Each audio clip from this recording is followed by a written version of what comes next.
ने शादी कर ली, अभी आपको स्क्रिप्ट्स इतने ज़्यादा नहीं मिले थे। At that point in time you chose to marry. Yes, wow, okay, माशाल्लाह। और मुझे उस टाइम पे ये लगा था कि हो सकता है कि अब आगे मुझे ब्रेक ना मिले क्योंकि अब मेरी शादी हो गई है। हाँ, मैं दूसरा ये पूछने वाली थी कि डर नहीं लग रहा था कि ऑलरेडी मैं स्ट्रगल कर रही हूँ, हाँ, फिर ये फैक्टर कि ओ ये तो शादीशुदा है, तो शादीशुदा है तो ये कैसे टाइम देगी। हाँ, टाइम भी, और वो एक कॉन्सेप्ट है ना कि हाँ, सिंगल लड़की ज़्यादा अट्रैक्टिव है के हिसाब से और एवरीथिंग, तो वो चीज़ भी ये सब जहन में चल रहा था। क्योंकि हम लोग कहीं ना कहीं बहुत ज़्यादा इंडियन इंडस्ट्री को भी देखते हैं और हमें पता है कि वहाँ पर एक दफ़ा लड़की की शादी हुई तो वो बैठ जाती है, उसको उस तरह से ब्रेक नहीं मिलता। और ये चीज़ें थीं मेरे माइंड में थीं। मैंने कहा था कि यार रिज़्क़ अल्लाह ने देना है, अगर मेरे नसीब का काम हुआ वो मुझे मिल जाएगा, ना हुआ तो कोई बात नहीं, मैंने अपना 100% दिया है। और माशाल्लाह मेरे लिए मेरी शादी बड़ी जो है वो अच्छी साबित हुई, क्योंकि जैसे ही मेरी शादी हुई उसके बाद मुझे कॉलेज गेट ऑफ़र हो गया था। और अच्छा, उस टाइम पे कॉलेज गेट में का शूट कर रही हूँ, आधा शूट हमारा कंप्लीट हो गया है, साथ ही मुझे फ़हीम भाई ने हनीमून भी ऑफ़र कर दिया। उन्होंने कहा अब तुम मेरे साथ एक और प्रोजेक्ट करोगे, वो करोगी लीड पे। और मैं थी ठीक है, अभी वो साइन नहीं हुआ था और मुझे पता चल गया that I am expecting. Wow, माशाल्लाह। दो हम लोग प्लान नहीं कर रहे थे, लेकिन ऑब्वियसली अल्लाह ताला की प्लानिंग्स डिफरेंट होती हैं, हमारी डिफरेंट होती हैं। तो अभी तो हम बिल्कुल, अभी नई नई शादी भी हुई थी, अभी चीज़ें हम लोग जो है वो फिगर आउट कर रहे थे, और साथ ही मुझे पता चला और मुझे प्रोजेक्ट भी मिल गया था एक बहुत अच्छा, और मुझे पता चला कि आई एम एक्सपेक्टिंग। तो मैंने कहा अच्छा, क्योंकि मैं रहती हिरा के साथ थी, तो मैंने कहा हिरा मैं You were in कराची, यहाँ पे आई हिरा वाज और इन सलान के साथ। अच्छा, हम लोग, हाँ, मैं गई हुई थी स्कर्दू। स्कर्दू में मुझे कॉल आई फ़हीम भाई के कि यार अब कराची कब आओगी, प्रोजेक्ट साइन करते हैं। तो स्कर्दू से अली वापस चले गए लाहौर और मैं आ गई कराची, ठीक है। तो मैंने कहा कि मैं अब प्रोजेक्ट शुरू करती हूँ अपना। मैं यहाँ आई हूँ और अभी एक ही दिन हुआ है और मेरी ना तबीयत थोड़ी सी अजीब सी हो रही थी, तो मुझे हिरा ने कहा कि चलो एक दफ़ा तुम्हारी जाके CBC करवाते हैं। तो वो टेस्ट करवाते करवाते वो एकदम से पता चला कि you're प्रेग्नेंट। और मैंने हिरा को कहा, हिरा मैंने तो प्रोजेक्ट शुरू करना था एक, मैं क्या करूं? और मुझे उस टाइम पे अभी समझ नहीं आ रही थी कि किसके साथ शेयर करूं, और मेरी सबसे ज़्यादा बॉन्डिंग जो थी वो उस वक्त हिरा के साथ थी, अभी भी स्टिल है। शी वाज लाइक सबसे पहले तो अली भाई को बताओ और अभी उनको कहना और किसी को ना बताएं। अच्छा, मैंने अली को बताया, he was over the moon ना कि अच्छा वाकई ये होने वाला है, क्योंकि एक्सपेक्ट ही नहीं कर रहे थे हम। और फिर मैंने कहा कि मैंने प्रोजेक्ट भी साइन करना था, मैं क्या करूं? तो अली ने कहा कि तुम आई थिंक हिरा तुम्हें ज़्यादा बेहतर डिसीजन बता सकती है कि तुम्हें क्या करना चाहिए। फिर मैंने हिरा को कहा, हिरा वाज लाइक कि हिना जाके फ़हीम भाई से डिस्कस करो, उनको कहो मैं काम करना चाहती हूँ, अगर आप ईजी हैं तो ठीक है, हाँ, करते हैं ये प्रोजेक्ट। फ़हीम भाई के पास गई हूँ, फ़हीम भाई को मैंने बताया, तो फ़हीम भाई ने कहा कि देखो तुम बीमार तो नहीं हो ना? मैंने कहा नहीं। तो फिर सही बात है। मैंने कहा हाँ, काम कर लोगी? मैंने कहा बिल्कुल करूँगी। तो फिर करो काम। कहते तुम्हें पता है बाहर लोग किस तरह से काम करते हैं? मैंने कहा, वो कहती वो 8th मंथ तक काम करती हैं।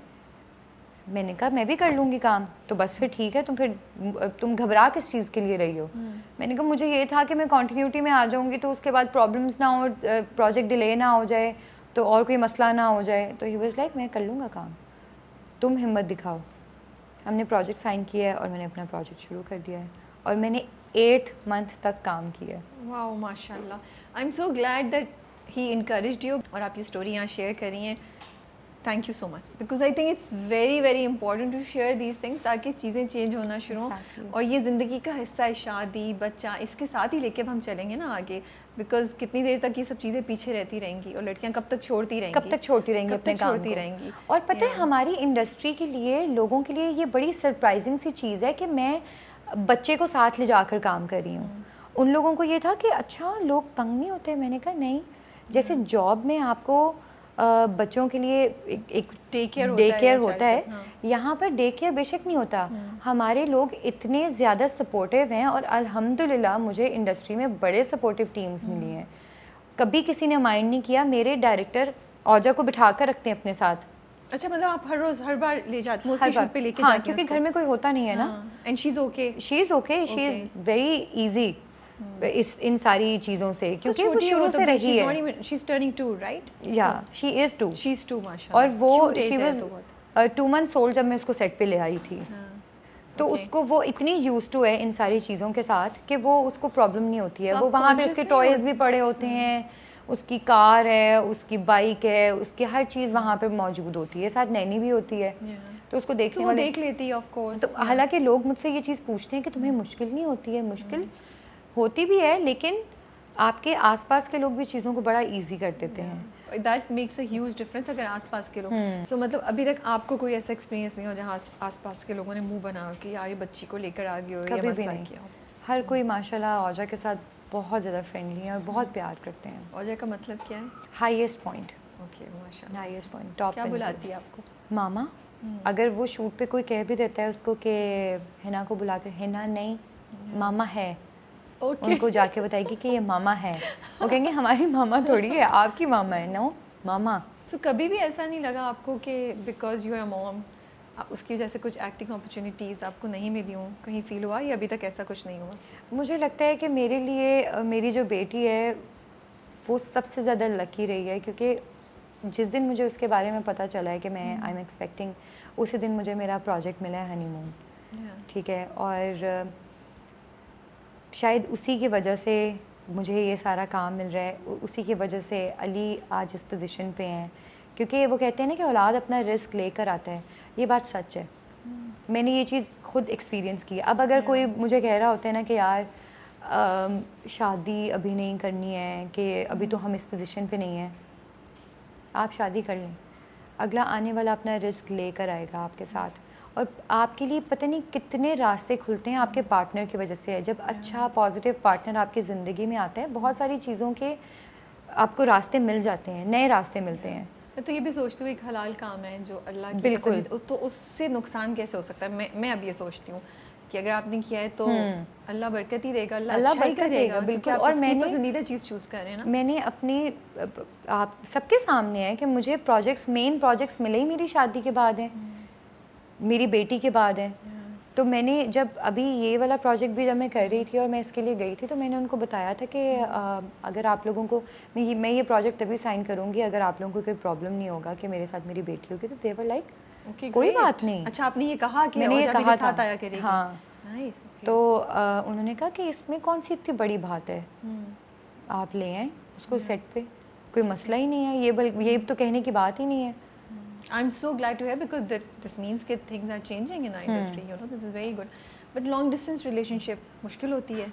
Long distance relationship I think मुश्किल इस सेंस में होती है कि बहुत सारी चीज़ें ऐसी होती हैं कि आपको अपने पार्टनर के साथ फेस टू फेस बैठ के करनी होती हैं। आप कभी बहुत थके होते हैं, आपको अपना पार्टनर कंफर्ट चाहिए होती है मुझे एक कंफर्ट चाहिए होती है, और अल्लाह ताला हर लड़की को ऐसा पार्टनर दें। अली ऐसे हैं कि वो मैं घर आऊँगी, यहाँ जब भी हम लाहौर में मैं जब भी रहती हूँ, कभी ऐसा नहीं हुआ कि रात में औजा के लिए मैं कभी उठी हूँ। ये हमारे बीच में चीज़ें फिक्स थी हमेशा से। वो मुझे इतना कंफर्ट देते हैं कि आई थिंक मेरी अम्मी ने भी मुझे कभी इतना कंफर्ट नहीं दिया है जितना वो देते हैं। मतलब माएँ तो कह देती है ना, उठो अपने लिए जाओ, नाश्ता बनाओ, चाय बनाओ, या मुझे भी बना के दो, ऐसा कभी नहीं हुआ। वो हमेशा अपने लिए, अच्छा उनको अगर ये होता है कि अगर हिना नहीं भी दे रही है और उनको भूख लगी है और घर में कुछ नहीं है, तो वो कहेंगे कि आओ